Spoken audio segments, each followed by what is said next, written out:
The jump is so delayed now.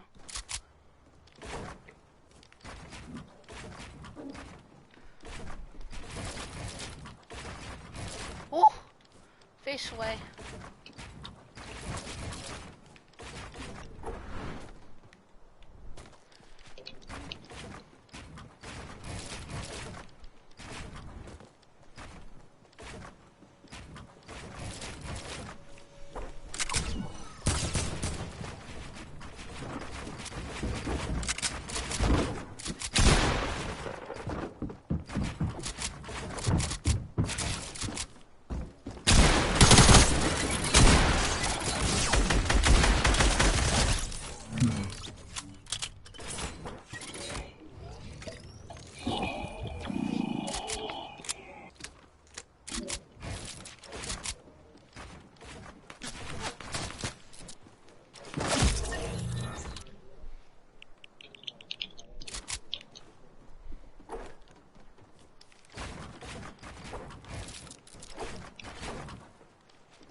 Add straps on Crocs to protect your heels. Bigger problems remain. One of the most important parts of any shoe is the shank, a supportive structure that rests between the heel and the toe. It runs under the arch of the foot. As a result, wearers are more likely to have low pain in their shoes made with the shank. The Crocs are the poster child for this type of look. Let me know what you guys think in the list. If you guys like this video, give it a thumbs up. Also, let's just start the first present.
Second, wait for it.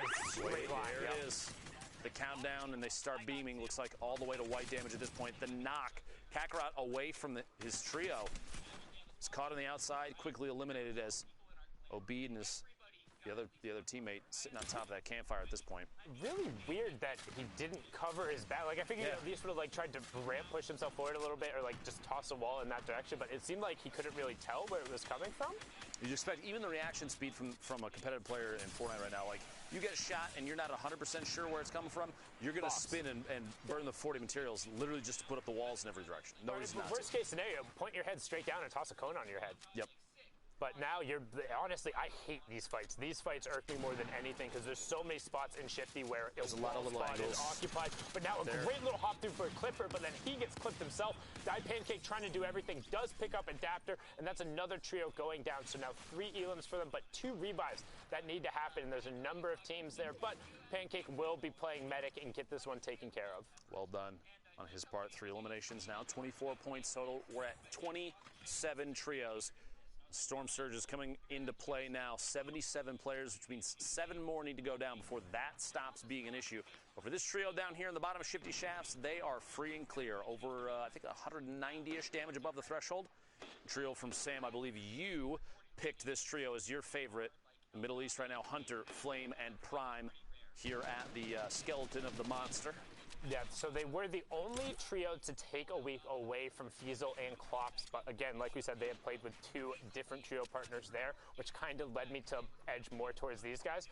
Flame was the player who ended up qualifying for the World Cup, unfortunately wasn't able to attend due to personal reasons.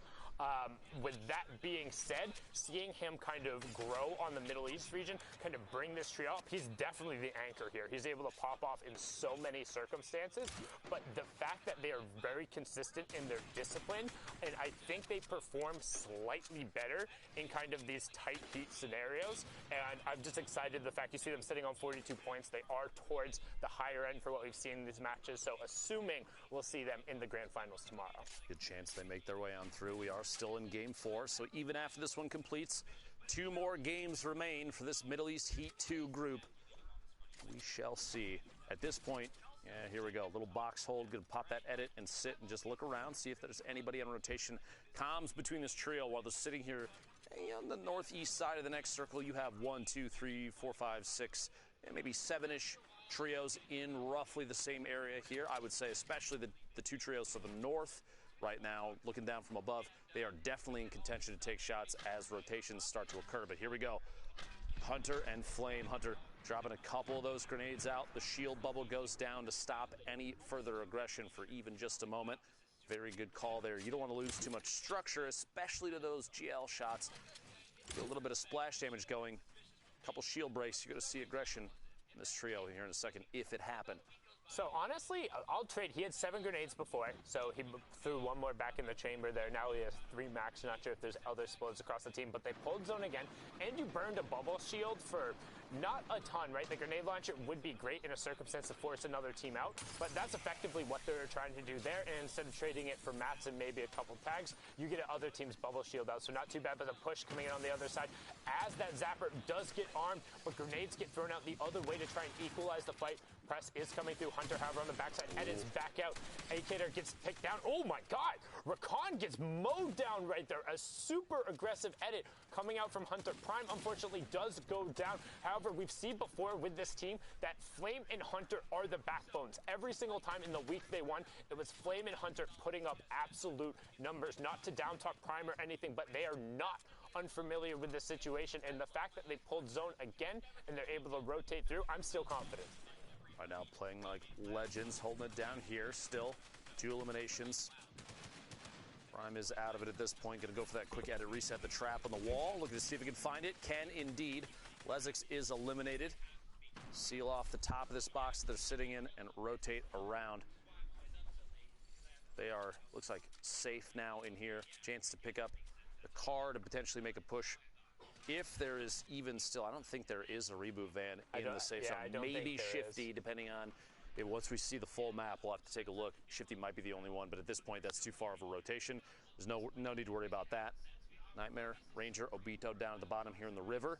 Kind of a precarious spot to be in. They basically reclaimed little hut that's down here along the river, but you're so exposed down at the bottom of this canyon. Anybody that's up top that wants to take shots, if you're forced to rotate, is going to have the advantage against you. 24 trails remaining, 67 players. We have 45 seconds until we move towards Circle 4. Yeah, and the next Storm Surge threshold after the 70 will end up being the 50. So when that one pops up, don't be surprised to see it.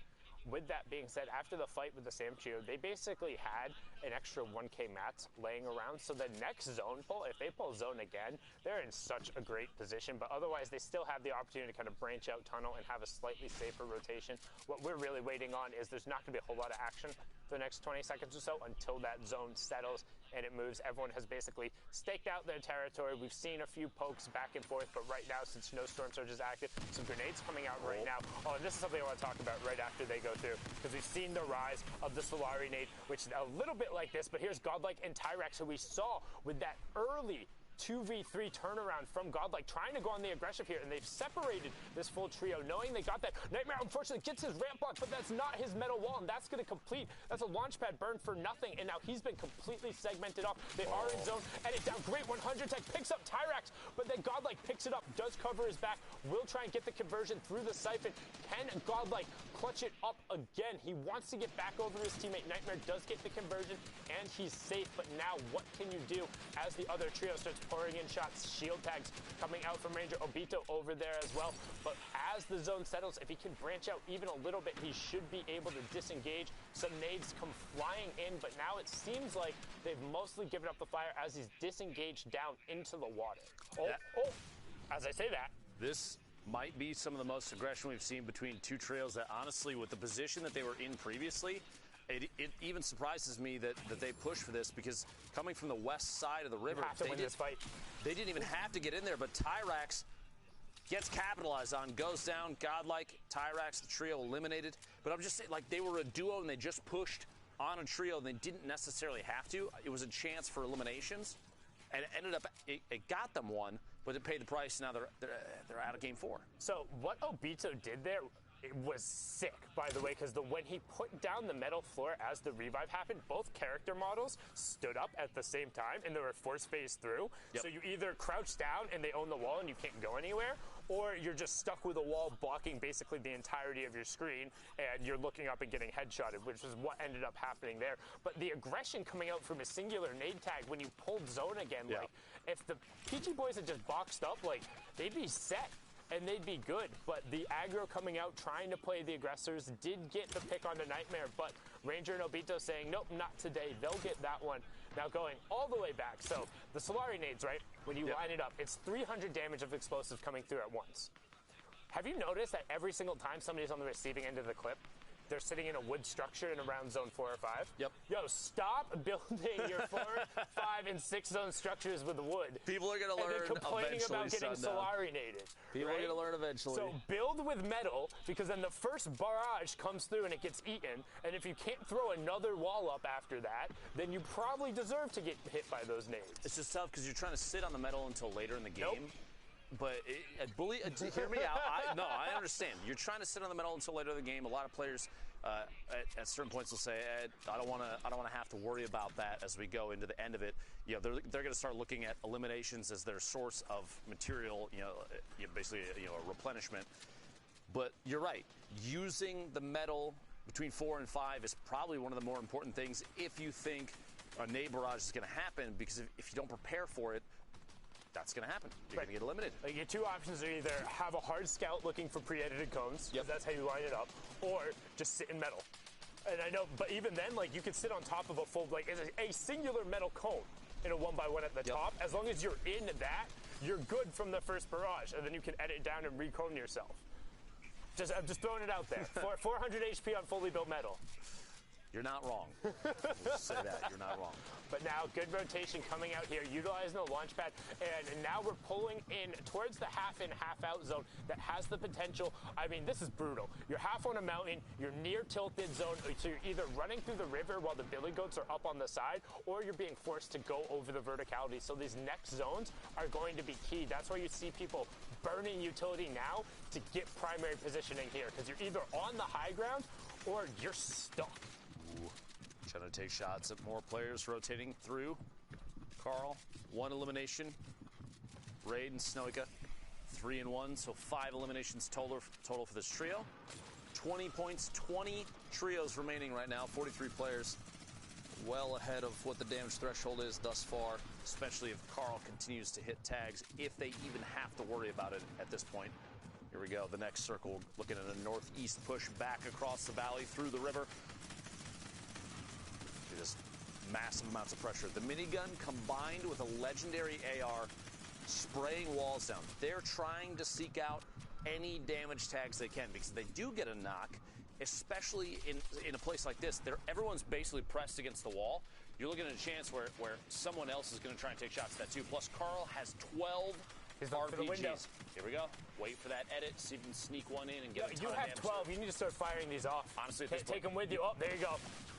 Can't take him with you. As you see, he gets the 120 tag there and immediately going to start reloading. He knows people are going to move. Launchpad does come out. Good little archway edit, but oh, yeah, there you go. That was actually such a great move to get up on the high ground on the far side. Now start firing those babies off. Punish these players who are trying to rotate through right now and take advantage of your superior positioning. But right now, instead, just going to get themselves set up in the fact they're sitting on 5 elims and they have great positioning right now over the rest of the lobby. Bubble shield on top of the launch pad to prevent the immediate laser. So good little combination there and showing off the versatility of that new addition. There we go, taking their rotation as well. Carl all the way up top. Number of players rotating on through there too. Tuna potentially going to take shots. This trio tries to make their way in, looking for a spot to land. Carl's going to get forced all the way down underneath a tree, basically the low ground with this many players above. 13 trios remaining at this point, which means one more needs to go down, and then placement points come out. A solid rocket! Ooh. Are you kidding me? Right through. What an angle there as Carl picks up at least, let's see, 2 knockdowns, minor and unique. Both knocks. You see the feed up there. Means one player left. There's the eliminations come out. Vinti is the last one to go down there, and this shockwave to put him at the forefront of the storm. Very, very key. Looking back down underneath, still 10 more RPG shots. Feeds one through. Another trio of 121 damage hits. Another one. Oh my gosh, the feed just does not stop for Carl, finding knock after knock. Raid does go down. You see, going to be eliminated, so they're down to only a duo, but building forward, one right in front. Another elimination there, up to 5. Great awareness, too, to turn now with that AR towards the line, seeing the player rotate and drop down, catching him, and now he worked directly back up to Snoika. So all of a sudden, they're back together, and they're one of the few duos who is still left. Everyone else is pretty much a solo rider. You can see Flame still in the top left. Carl picked up another elim. That's another rocket finding down. No marks there, but then gets it with the AR tags. Top 4, but he gets picked up. Still 7 RPGs in there, but he had great efficiency there. Dropping down, there's one duo left. Otherwise, it's all solo riders. 11 elims from Snoika and his trio. Nobody wants to fall here. You want to get into top 2.